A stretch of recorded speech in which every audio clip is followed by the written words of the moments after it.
on now to individualized planning. I was very excited when I got this topic because it gave me a chance to talk about person-centered planning. I'm confident that the majority of you in this room know what person-centered planning is because there's been a big push by DDS to focus on person-centered planning. So hopefully everyone in this room has experienced this in some capacity. So I'm going to go through this just to prime your brains, right? Just to get you thinking about what your experience has been with person-centered planning in the city and where you would like to see this go, okay? So let's just think about some of the key components of person-centered planning. The first one is focus on the whole person and their goals for all aspects of life. We're talking about employment. We know, based on years and years of research, that what we do for employment becomes a key part of who we are, right? It's part of our identity. It's part of what we talk about with other people, and it's part of how we achieve all the other things that we want to achieve in our life, how we're going to live, how we're going to engage with our community, how we're going to engage with our family. A lot of it is driven by employment. So when you're talking about some employment with someone, you can't just talk about work. You have to talk about every aspect of who they are, what their home life is like, what their community engagement goals are like, what their social, emotional health and well-being is like, and how that all relates to work. So that's the key component of person-centered planning. Another key component is that person-centered planning must be driven by each person's strengths, interests, preferences, and capacities, not deficits. And deficits, what we mean by deficits are things that we might not be able to do. I am a terrible, terrible, horrible speller. If my life depended on me spelling a word, I would be in big trouble. And I'm glad that that is not something that someone is focused on for me in employment because I would have a lot of trouble getting a job.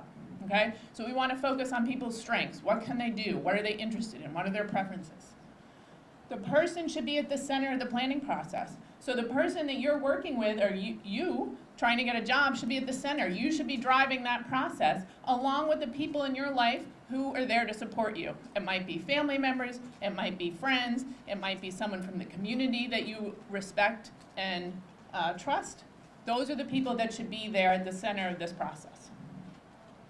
Another thing to keep in mind with all individualized planning, including person-centered planning, is that effective planning is ongoing and should be continually updated as the person gains new experiences and knowledge about themselves, because this is going to inform their strengths, their preferences, their interests, and their capacities, okay? So it's an ongoing process. Individualized supports.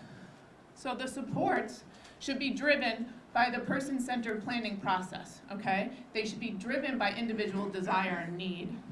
Okay? Those are the key things. They should be driven by that process. Supports and services should be focused on individual growth and fade when necessary. So again, with the ongoing evaluation and the person-centered planning process, we constantly have to be evaluating the supports and services to make sure that they're still meeting that person's needs, and if they are maybe holding that person back, if they can be pulled back a little bit. Okay?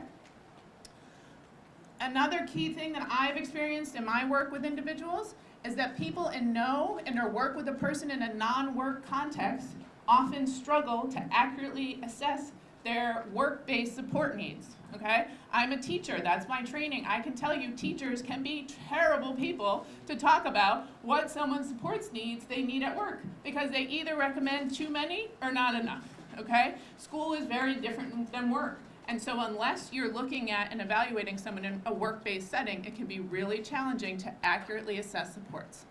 And just supports and services that we're all aware of may include a flexible schedule, transportation services, which might be door-to-door services or travel training, job coaching, and assistive technology.